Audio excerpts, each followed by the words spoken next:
Hello everyone, welcome to Nirja education. ગયા વિડીયોમાં આપણે શીખ્યા હતા કે કોઈપણ આકારની અંદર રહેલા ચોરસના અડધા ખાના, પૂરા ખાના અથવા તો અડધાથી વધુ ખાનાની સંખ્યાના આધારે આપણે તેનું ક્ષેત્રફળ શોધી શકતા હતા અને આ ઉપરાંત આપણે તેની પરિમિતિ પણ શોધી શકતા હતા. આ બંને આપણે તેમાં રહેલા ચોરસ ખાનાની સંખ્યાની ગણતરી ઉપરથી મેળવી શકતા હતા. હવે આગળ આપણે આજે પણ તે જ રીતે મિત્રો તમને હવે ક્ષેત્રફળ આપેલું હશે અને આ ક્ષેત્રફળ આપેલું હોય તેના ઉપરથી મિત્રો તમારે આકૃતિ પૂરી કરવાની છે. હવે આ પ્રમાણેની ગણતરી કરવી પડશે. તેથી સુરુચિએ અહીં દર્શાવેલ ચોરસ ખાનામાં બે બાજુઓ આ રીતે દર્શાવી હતી. ત્યારબાદ તેનો મિત્ર આસિફને કહ્યું કે હવે બાજુનું આકાર પૂર્ણ કરો, પરંતુ તેનું ક્ષેત્રફળ 10 ચોરસ સેન્ટીમીટરથી વધવું જોઈએ નહીં. એટલે કે તેની અંદર રહેલા કુલ ખાના 10 ચોરસ સેન્ટીમીટર થવા જોઈએ. હવે સુરુચિએ આ આકૃતિ દોરી હતી, એટલે કે તેની બે બાજુઓ આ રીતે દર્શાવી હતી. ત્યારબાદ તેનો મિત્ર આસિફ અહીંથી આ બાજુ નીચે લઈ જાય છે, તેમજ આ બાજુને તે આ રીતે આકૃતિ પૂર્ણ કરે છે. એટલે કે સુરુચિએ દર્શાવેલ આ ઉપરનો ભાગ અને આસિફે પૂર્ણ કરેલ આ નીચેનો ભાગ. ત્યારબાદ તેણે અહીં દર્શાવેલ આકૃતિ પ્રમાણે તેણે બાજુઓ દોરી હતી. હવે ઉપરનો લીલો ભાગ, સૌપ્રથમ ઉપરના લીલા ભાગનું ક્ષેત્રફળ અને આ નીચેના પીળા ભાગના ક્ષેત્રફળનો સરવાળો 10 ચોરસ સેન્ટીમીટર થવો જોઈએ. તો લીલા ભાગનું ક્ષેત્રફળ એટલે કે ઉપર દર્શાવેલ ખાનામાં કુલ કેટલા ખાના છે? પૂરા ખાના વત્તા 1/2 અડધા ખાના. તો અહીં આપણે જોઈ શકીએ છીએ 1 અને 2 પૂરા ખાના જોવા મળે છે અને અડધા ખાના 1, 2, 3 અને 4 એટલે કે 1/2 કૌંસમાં 4 આપણને અહીં અડધા ખાના જોવા મળે છે. તેથી 2 વત્તા 4 ભાગ્યા 2 એટલે કે 2 એટલે કે 4 ચોરસ સેન્ટીમીટર. આ ઉપરના લીલા ભાગનું આપણને ક્ષેત્રફળ મળે છે. ત્યારબાદ મિત્રો આપણે નીચેના પીળા ભાગનું ક્ષેત્રફળ શોધીશું. પીળા ભાગનું ક્ષેત્રફળ બરાબર પૂરા ખાના વત્તા અડધાથી વધુ ખાના. તેથી 3/1 માટે 3 વત્તા 3 એટલે કે 6 ચોરસ સેન્ટીમીટર. આ થયું પીળા ભાગનું ક્ષેત્રફળ. તો મિત્રો લીલા ભાગનું ક્ષેત્રફળ 4 ચોરસ સેન્ટીમીટર અને પીળા ભાગનું ક્ષેત્રફળ 6 ચોરસ સેન્ટીમીટર. ત્યારબાદ આખા ભાગનું ક્ષેત્રફળ આપણે જોઈએ તો આ 4 ચોરસ સેન્ટીમીટર વત્તા 6 ચોરસ સેન્ટીમીટર એટલે કે 10 ચોરસ સેન્ટીમીટર આપણને સમગ્ર આકૃતિનું ક્ષેત્રફળ મળે છે. ત્યારબાદ મિત્રો તેણે બીજો આકાર અહીં આ રીતે બોર્ડ પર દર્શાવેલ છે તેમ એક બાજુ અહીં અને બીજી બાજુ અહીં જોઈન્ટ કરી અને ત્યારબાદ ખાનાની સંખ્યાનું ક્ષેત્રફળ અહીં દર્શાવેલ આકારનું ક્ષેત્રફળ 10 ચોરસ સેન્ટીમીટરથી વધુ ન થાય તે રીતે તેણે આકાર દોર્યો છે. તેથી આપણે સૌપ્રથમ ઉપરના લીલા રંગનું ક્ષેત્રફળ શોધીશું.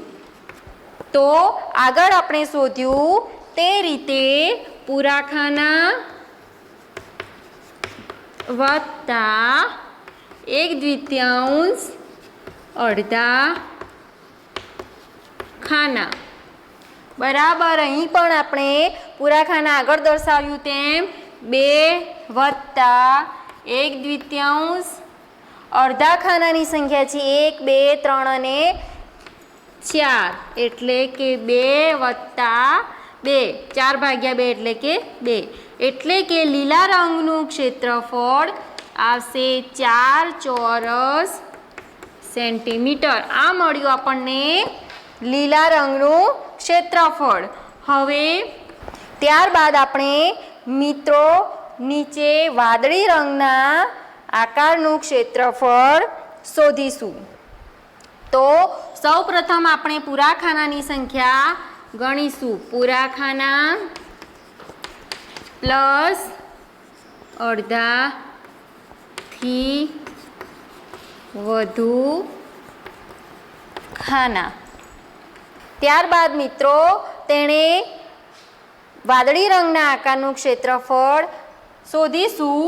તો વાદળી રંગમાં પૂરા ખાનાની સંખ્યા છે 1 અને 2 એટલે કે 2 વત્તા અને અડધાથી વધુ ખાના એટલે કે અડધાથી વધુ જગ્યા રોકતા ખાનાની સંખ્યા છે 1, 2, 3 અને 4. તેથી તેનું ક્ષેત્રફળ આવશે 6 ચોરસ સેન્ટીમીટર. હવે લીલા રંગનું ક્ષેત્રફળ 4 ચોરસ સેન્ટીમીટર અને વાદળી રંગનું ક્ષેત્રફળ આપણને 6 ચોરસ સેન્ટીમીટર મળ્યું. તેથી પૂરા આકારનું ક્ષેત્રફળ આ સમગ્ર આકારનું આપણે ક્ષેત્રફળ શોધવું હોય તો લીલા રંગનું વત્તા ઉપરનો લીલો રંગ વત્તા વાદળી રંગનું ક્ષેત્રફળ શોધીશું. તો લીલા રંગનું ક્ષેત્રફળ આપણને મળે છે 4 ચોરસ સેન્ટીમીટર અને વાદળી રંગનું ક્ષેત્રફળ છે 6 ચોરસ સેન્ટીમીટર. આ બંનેનો સરવાળો કરીશું તો આપણને સમગ્ર આકારનું ક્ષેત્રફળ મળે છે 10 ચોરસ સેન્ટીમીટર. ત્યારબાદ મિત્રો આપણે આગળ મહાવરો કરીશું. મહાવરાનો પહેલો પ્રશ્ન છે આ એક આકારની બાજુ છે અહીં દર્શાવેલ એક આકારની એક બાજુ દર્શાવેલ છે. આકારનું ક્ષેત્રફળ 4 ચોરસ સેન્ટીમીટર થાય તે રીતે પૂર્ણ કરો. હવે એક બાજુ આપી છે તો તમારે બીજી બાજુઓ દોરી અને આકાર પૂર્ણ કરવાનો છે, પરંતુ તેનું ક્ષેત્રફળ કેટલું થાય 4 ચોરસ સેન્ટીમીટર થાય તે રીતે પૂર્ણ કરવાનો છે. તો મિત્રો આપણે અહીં જોઈ શકીએ છીએ કે અહીં આ એક અડધો ચોરસ છે અને આ એક અડધો ચોરસ આપણને બે અડધા ચોરસ જોવા મળે છે. તેથી અહીં એક ચોરસની ગણતરી તો અહીં થઈ ગઈ. ત્યારબાદ આપણે એવા આકાર દોરવાના છે કે જેથી બીજા 3 ચોરસ પૂર્ણ થાય, કારણ કે અહીં એક ચોરસ તો પૂર્ણ થઈ ગયો છે. તો મિત્રો આપણે અહીં આકૃતિ દોરીશું.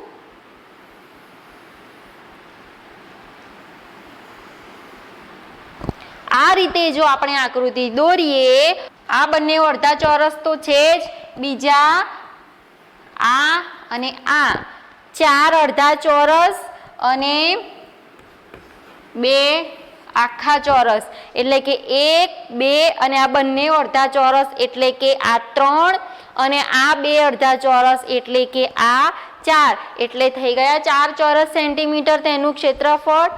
આ સિવાય મિત્રો આપણે બીજી રીતે પણ આકાર પૂર્ણ કરી શકીએ છીએ.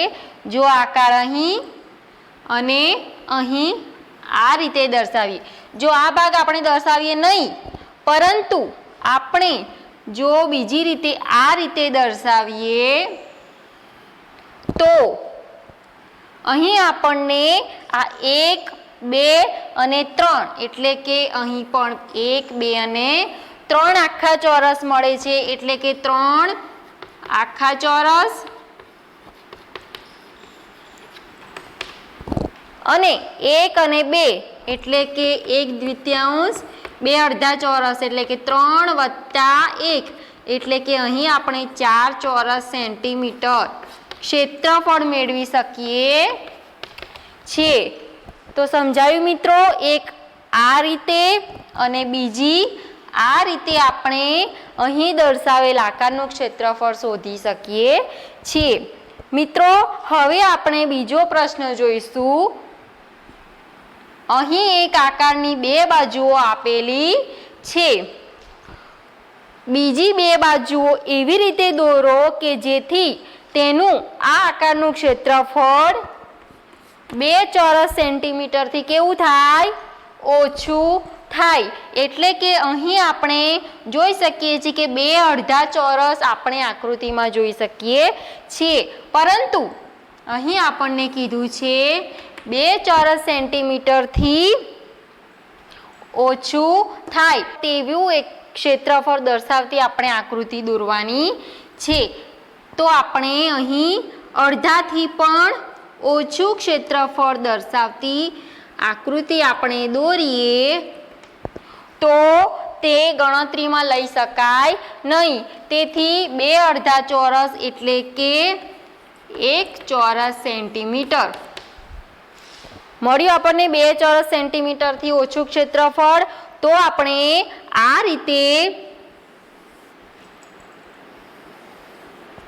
આકૃતિ દોરી અને આકાર પૂર્ણ કરી શકીએ છીએ, જેનું ક્ષેત્રફળ આપણને 2 ચોરસ સેન્ટીમીટરથી ઓછું મળે છે. ત્યારબાદ મહાવરાનો પ્રશ્ન 3. અહીં એક 20 ચોરસ સેન્ટીમીટર ક્ષેત્રફળનો લંબચોરસ આપેલ છે. એટલે કે અહીં દર્શાવેલ જે લંબચોરસ છે તેમાં 20 નાના નાના ચોરસ આવેલા છે અને ત્યારબાદ તેનું ક્ષેત્રફળ 20 ચોરસ સેન્ટીમીટર આપેલ છે. અને ત્યારબાદ નીચે અહીં દર્શાવેલ આકૃતિના આધારે પ્રશ્નો પૂછેલ છે. તો પ્રશ્ન 1 છે, આ લંબચોરસમાં એક એવી રેખા દોરો જેથી 2 સમાન ત્રિકોણ બને અને આ બનેલ ત્રિકોણનું ક્ષેત્રફળ શોધવાનું છે. એટલે કે આ લંબચોરસમાં એક એવી રેખા દોરો કે જેથી 2 સમાન ત્રિકોણ બને. એટલે કે ત્રિકોણ પણ કેવા? 2 સમાન ભાગ દર્શાવતા ત્રિકોણ દોરવાનો હોય તે દર્શાવતી એક રેખા દોરવાની છે. અને જે 2 ભાગ થયા ત્રિકોણના તે બંને ત્રિકોણનું ક્ષેત્રફળ શોધવાનું છે. તો આપણે અહીં એક એવી રેખા દોરીશું. તો આપણે અહીં આ રીતનું ત્રિકોણ લંબચોરસના 2 સરખા ભાગ થાય તેવી રીતે આ બાજુ અને આ બાજુના 2 સરખા ભાગ કરીશું. ત્યારબાદ આપણને પૂછ્યું છે 2 સમાન ત્રિકોણ બને. ત્યારબાદ આ ત્રિકોણનું ક્ષેત્રફળ શોધવાનું છે. તો ત્રિકોણનું ક્ષેત્રફળ. તો આપણને અહીં જોઈ શકાય છે કે આ ભાગ અને આ ભાગ 2 સરખા ભાગ છે અને સમગ્ર લંબચોરસનું ક્ષેત્રફળ આપેલ છે 20 ચોરસ સેન્ટીમીટર. તેથી જો આપણે એક ત્રિકોણ ભાગનું ક્ષેત્રફળ શોધવું હોય તો સમગ્ર લંબચોરસના ક્ષેત્રફળને 2 વડે ભાગીશું. એટલે કે લંબચોરસનું ક્ષેત્રફળ ભાગ્યા 2. આ ક્ષેત્રફળને 2 વડે ભાગશું તો આપણને અહીં દર્શાવેલ આ જે કાટકોણ ત્રિકોણ છે તેનું ક્ષેત્રફળ અને ઉપરના ભાગનું ક્ષેત્રફળ મળી શકે છે. તો લંબચોરસનું ક્ષેત્રફળ છે 20 ચોરસ સેન્ટીમીટર ભાગ્યા 2 એટલે કે 10 ચોરસ સેન્ટીમીટર આ આપણને ત્રિકોણનું ક્ષેત્રફળ મળે છે। અહીં દર્શાવેલ ત્રિકોણનું ક્ષેત્રફળ 10 ચોરસ સેન્ટીમીટર મળે છે। ત્યારબાદ બીજો પ્રશ્ન છે, આ લંબચોરસમાં એક એવી સીધી રેખા દોરો જેથી બે સમાન લંબચોરસ બને। દરેક નાના લંબચોરસનું ક્ષેત્રફળ શોધવાનું છે। હવે સીધી રેખા દોરવાની છે।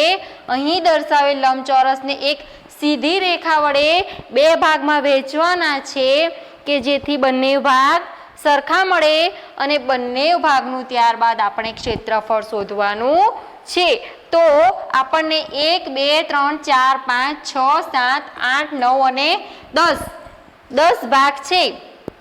તો 10 ભાગના આપણે બે સરખા ભાગ કરીશું તો 1 2 3 4 અને 5 આ ભાગથી આપણે જો બે ભાગ કરીએ તો આપણને બે સમાન લંબચોરસ મળે છે। જો મિત્રો 1 2 3 4 5 6 7 8 9 અને 10 ત્યારબાદ બીજા લંબચોરસમાં 1 2 3 4 5 6 7 8 9 અને 10 એટલે કે બંને લંબચોરસમાં સમાન ચોરસની સંખ્યા મળે છે। ત્યારબાદ આપણને પૂછ્યું છે દરેક નાના લંબચોરસનું ક્ષેત્રફળ એટલે કે આ લંબચોરસનું ક્ષેત્રફળ શોધો અથવા તો આ લંબચોરસનું ક્ષેત્રફળ બંને સરખું જ મળે છે। તેથી આપણે લંબચોરસનું ક્ષેત્રફળ તો અહીં આપણને સમગ્ર લંબચોરસનું ક્ષેત્રફળ આપેલ છે।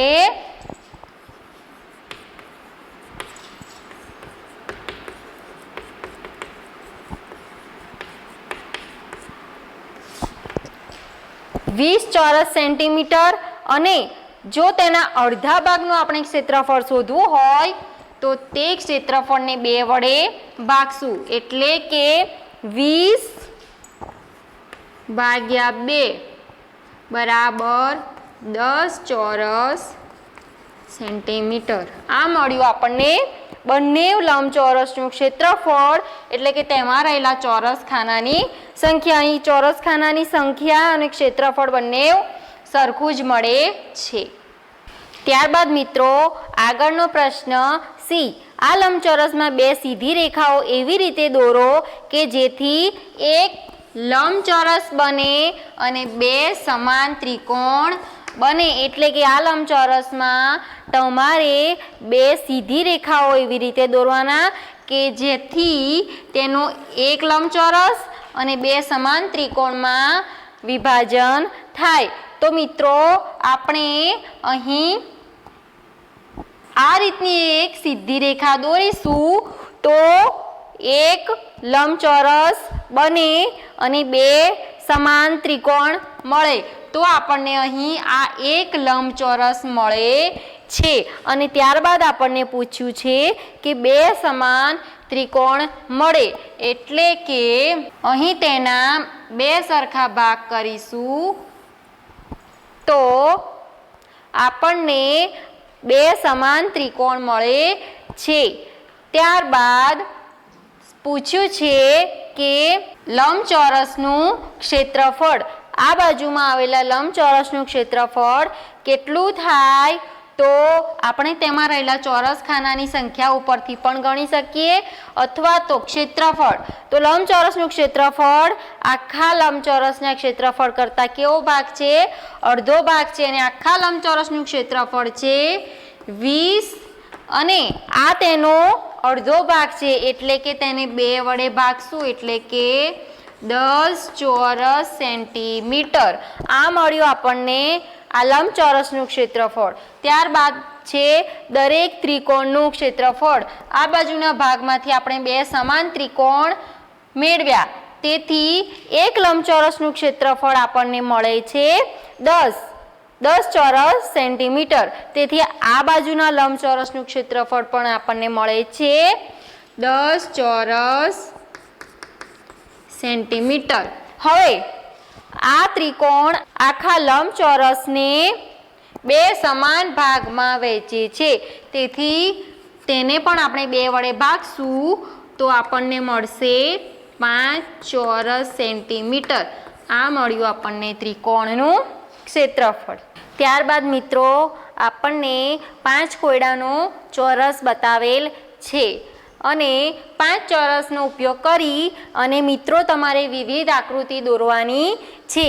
અહીં આકૃતિ એ દોરેલ છે 1 2 3 4 અને 5।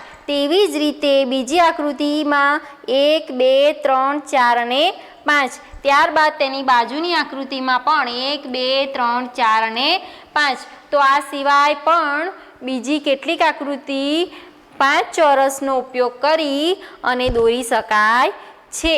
તો અહીં દર્શાવેલ આકૃતિ ઉપરથી આપણને પ્રશ્ન પૂછ્યા છે તમે અલગ અલગ કેટલા આકાર દોરી શકો છો?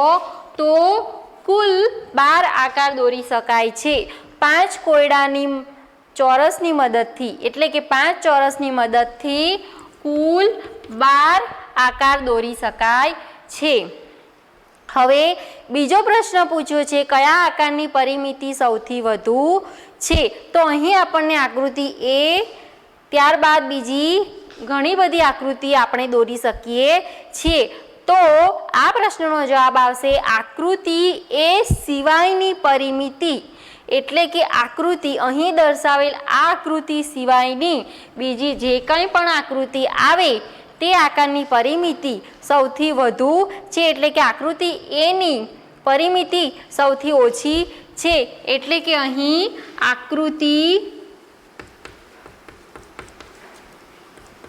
એ સિવાયની, એટલે કે આ જે આકૃતિ છે તેના સિવાયની તમે જે કંઈ પણ આકૃતિ દોરો તેની પરિમિતિ વધુ છે અને તે પરિમિતિ તો આપણે ગણીએ તો આ 1 1 2 3 4 અને 5 એટલે કે 5। ત્યારબાદ આ 1 અને આ પણ 5 એટલે કે 5 ને 1 6 6 ને 5 11 ને 1 12। તો તેની પરિમિતિ થશે 12 સેન્ટીમીટર। ત્યારબાદ ત્રીજો પ્રશ્ન પૂછ્યો છે કયા આકારની પરિમિતિ સૌથી ઓછી છે? તો અહીં આપણે જોયું કયા આકારની પરિમિતિ સૌથી ઓછી છે, એટલે કે તેની બાજુનું માપ સૌથી ઓછું છે તો એ આકારની પરિમિતિ સૌથી ઓછી છે અને તેનું માપ છે 10 સેન્ટીમીટર। ત્યારબાદ આપણને નીચે પ્રશ્ન પૂછ્યો છે અહીં એક આકૃતિ આપેલ છે અને તેનું ક્ષેત્રફળ પૂછ્યું છે, પરિમિતિ નહીં તેનું આપણને ક્ષેત્રફળ પૂછ્યું છે, એટલે કે તેમાં કુલ કેટલા ચોરસ રહેલા છે? તો 1 2 3 4 અને 5 એટલે કે 5 ચોરસ સેન્ટીમીટર તેનું ક્ષેત્રફળ મળે। તો મિત્રો આજનો મારો આ વિડીયો પૂરો થયો। જો તમને મારો આ વિડીયો ગમ્યો હોય તો લાઈક કરો, શેર કરો અને નિર્જા એજ્યુકેશનને સબસ્ક્રાઈબ કરો। Okay, thank you.